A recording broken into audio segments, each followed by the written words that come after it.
Let's make it obvious. Reality versus fantasy. This is the space shuttle and it's pure fantasy. Top speed supposedly 17,500 miles an hour. Top temperature 3,000 degrees Fahrenheit. Bear that in mind. Here's the SR-71. This is reality. Top speed 2,200 miles an hour. Top temperature 900 degrees Fahrenheit. 17,500 miles an hour. 2,200 miles an hour. Ridiculous, isn't it? 3,000 degrees Fahrenheit. 900 degrees Fahrenheit. One is clearly reality and has been verified many times. The other is just pure fantasy. This is just a plane that comes into land. It's not any spacecraft coming from an orbit around a ball.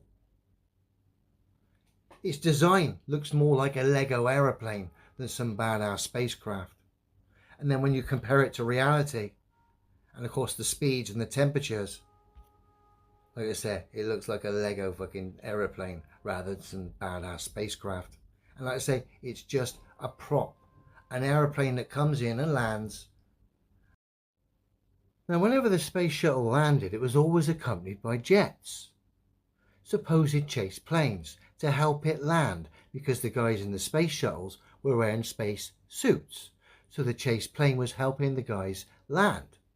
Also, that's the official explanation for the chase planes. And that would be fine if it wasn't for the U-2 spy plane, as we're about to see. Now, as we know, the pilots of the U-2 spy plane wear spacesuits reaching high altitude. And when they land, because they're wearing the spacesuits, same as the shuttle guys, they've got poor visibility. But they use a chase car, which of course, as you can see, is below the plane and has a brilliant view and can talk the pilot down easily because he has a better view because he's below it. Now, I would have potentially believed the official narrative regarding the chase plane and the space shuttle if it wasn't for the U-2 plane. The U-2 plane and the chase car being underneath and having the best view possible highlights the absurdity of the space shuttle having a chase plane. It should have had a chase car. It can have a chase car because then you hear the jet engines, because it's a plane that comes into land, a jet plane, not a space glider.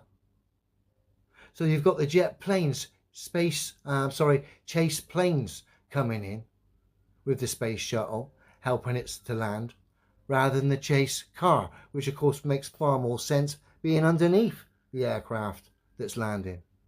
But like I say, the space shuttle needs the planes to come in rather than the car, so you don't hear its engines come in. Like I say, it's a plane that flies in from an undisclosed location. They come in, turn the engine off just before they land, and they land. Their cover is of course the plane, the chase plane, but where they come unstuck is the U-2 plane, has the same hindrance, the spacesuit for the pilot, and he uses a chase car, which gives him better view. And if it was about that for the space shuttle, they use a chase car as well. They don't, they use an aeroplane because the space shuttle's an aeroplane and they need to cover the noise up with the chase plane. Sorry if that hurts, but it is what it is. You've been lied to. Today I'm going to be looking at some of the claims made regarding the Challenger 86 disaster. That is, some of the astronauts are supposedly still alive to this day, and that they weren't on the actual space shuttle that blew up, and that they're living day-to-day lives doing normal jobs. And one of the characters is a lady called Judith Resnick. We've got that Judith Resnick NASA astronaut here on our screen. And there's some claims made that Yale professor Judith Resnick is the very same person as the astronaut Judith Resnick, who supposedly was on the 86 Challenger disaster. So I'm going to look at some photographs, do a comparison, and watch two clips, videos, and just do a voice comparison as well. I'm not going to make any claims myself. I'm just going to look at some photography, the evidence, and listen to 2 clips and compare the voices. And I'll let you decide. But I do find the evidence and the stuff we're going to look at incredibly interesting and I think quite revealing. So let's have a look. Now this is a fairly recent image of Judith Resnick, Yale professor. And here's a compilation where I blended the astronaut with the Yale professor. So let's just have a look as these 2 images are blended together. Obviously there's a good couple of, well, it's probably over 20 years time difference between the 2 images. But there is a definite similarity there. The nose being one of them. And the features as well, quite similar. Eyebrows slightly different. Again, I'm not making any claims other than noting that they do look quite similar.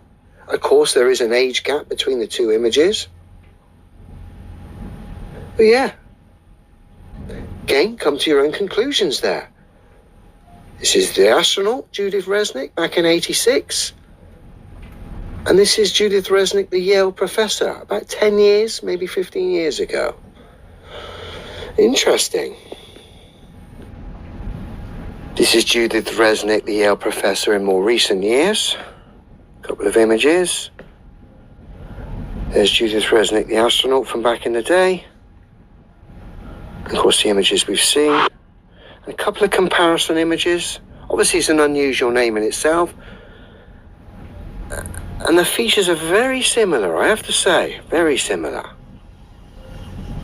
Again, another comparison. And now let's look at some voice comparisons. One clip of the astronaut at the start, followed by a clip of the professor. And I have to say, they do sound incredibly similar. I'll play it a couple of times, it'll play on loop. Again, come to your own conclusions here. Well, I too am glad to be here one more time, and I am hoping that the affliction that Steve Hawley had from the 41D mission specialist of the delays hasn't rubbed off on me, and I think the guys behind me are hoping that it hasn't also. So I live in New Haven, Connecticut, and therefore, since state courts are the central facet of adjudication in the United States, wanted to start with a 1784 courthouse in New London, Connecticut, that is still operating today.